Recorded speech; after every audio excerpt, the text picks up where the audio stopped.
Okay. Let's get into the rookies. All right. In general, I agree with what Adam said at the top of this show. I think the rookies were great at Summer League. Not just good. I thought they were outstanding. You look back through like historical context of like what rookies did numbers wise at Summer League. This rookie class has been phenomenal, in my opinion. I think they did an absolutely great job kind of across the board. Even guys like Brandon Miller, where there are concerns and justifiable concerns, I think there's very real reason to have real optimism moving forward about their situation. So as we talk about this, I do want to keep that at the forefront of the conversation. I think this rookie class in general has been awesome. What Brian Roby says in the YouTube comments, this class is just as deep as we were told. Hey, yeah, Adam, you and I, we told people this is a good class. We agree. Yeah, it's awesome. It's a really, really good rookie class, and I couldn't be more excited to talk about it. Let's talk about the guy that people were like disappointed with for 48 hours in Victor Wembanyama. The way we're going to go through this, by the way, we're just going to talk about these guys in the order they were drafted. And if a team had multiple picks, for instance, like we're going to get to Houston at number 4, we will then include Cam Whitmore, at the top with Amin Thompson in order just to keep teams together so people can kind of, not have to zoom in and out of the show. Once you get to your team, you're going to be able to talk about your team, basically. Sure. So, okay. Let's start with Victor Wembanyama. Victor Wembanyama went 2 for 13 in his first game, and people melted down. He then had 27 and 12 in his second game and like almost carried the Spurs back with like a 10-point fourth quarter, and it was absolutely ridiculous. It was fantastic to watch him. I was in person for both games. I said this on the Athletic NBA show. I'll say it again. I thought that Vic was more tentative than I've ever really seen him. I've probably watched, 50 games of Victor Wembanyama plus at this point. Genuinely, I think the number might be more. I've never seen him come out in a game more tentative than what he was in that first game. And even in the second game, I thought he was similarly passive. And then right around the 5-minute mark of the first quarter, he got a wide open mid-range jumper and he swished it. And it felt like that burden like on his shoulders kind of fell off completely and he could just go out and play.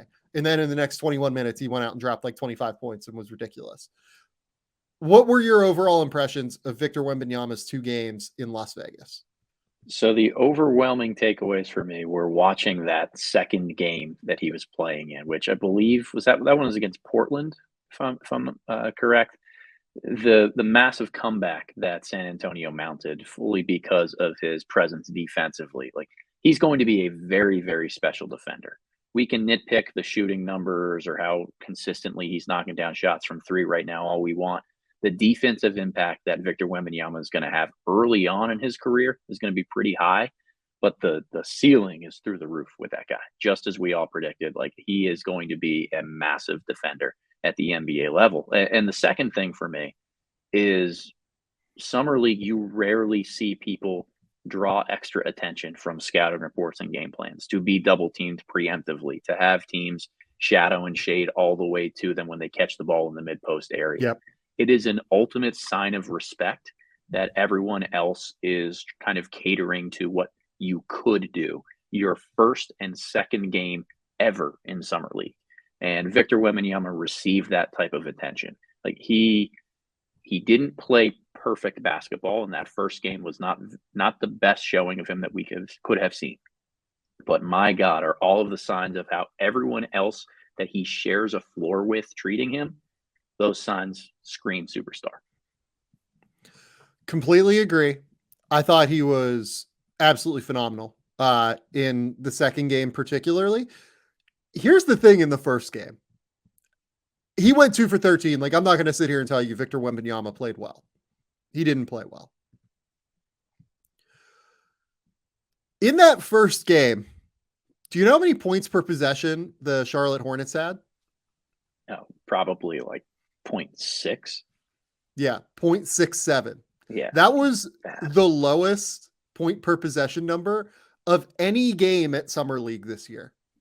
Any game at Summer League, Sacramento, Utah included, any game that has occurred in Las Vegas, that was the best defensive performance from any single team at that event. Hey, might have something to do with the guy that's 7'5" with an 8-foot wingspan standing in the middle. They just like didn't even try and attack him. Like truly, they had no desire to try and go in there on him. And it was ridiculous. Like he blocked 5 shots.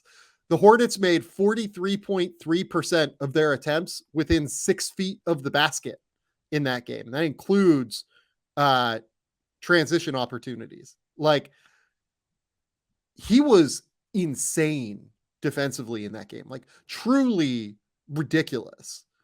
Completely changed the geometry of the court. And look, we can talk about how bad the Hornets are. We're going to talk about how bad the Hornets Summer League team was in the next section. But that was a ridiculous performance, like a truly ridiculous defensive performance.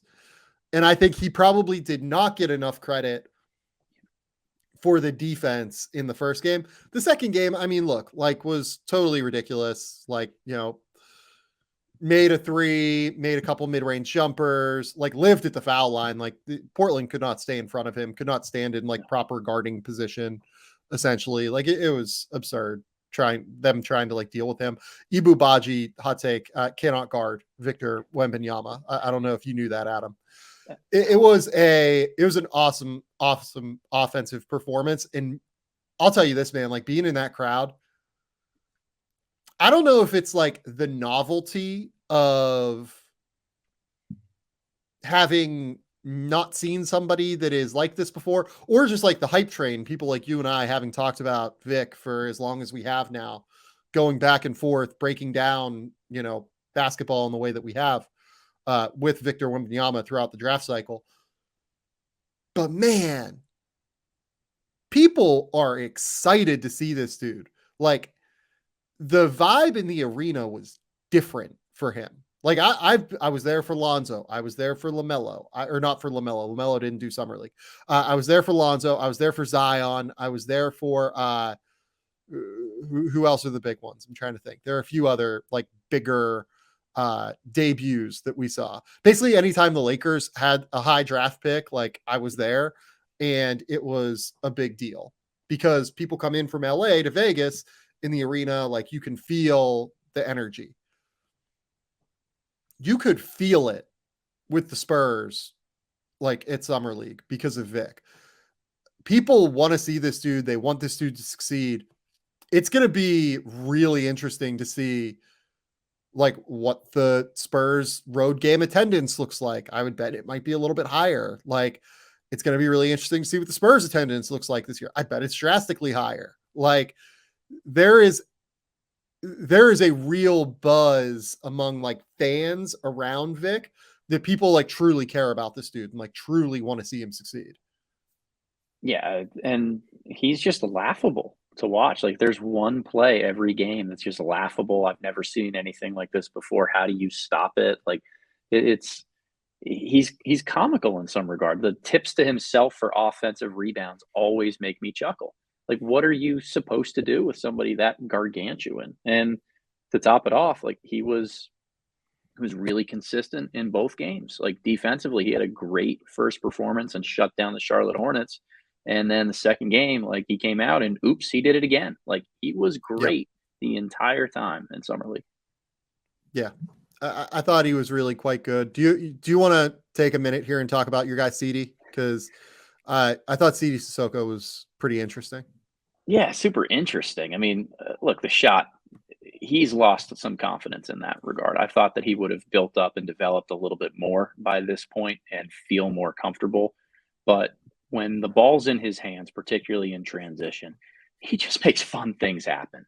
He's such a smart basketball Yeah. player, but he is fearless. He is willing to drive his way head down through contact and get to the bucket. He makes smart decisions for others. And that guy is as competitive on the defensive end as we were hoping for. Like it is going to take Yeah. maybe a little bit more time in the G League for him to tighten some of those jump shot mechanics and find a way to really have an off ball role in the NBA. But he is a real dude. He is a real dude. Look, the shooting is going to determine to me whether or not he's a real dude or not. But defensively, there is a lot there. Like in person, you can really see like he is big. He is very quick defensively. Like it's all there. You can see the tools in a big way. I would imagine he'll spend most of his year in the G League this year, like just straight up. I think that's the right call. He needs to develop the confidence in the jumper. They need to do so much work on that thing. It looks different every time at this point coming out of his hand. The trajectory is different. The release point's different. Like he needs a lot of time in the G League, I think, to get that thing going. But there's enough there to where I feel like this has a chance to be a hit for them in the second round for sure. Love that, Sam. I love that for you.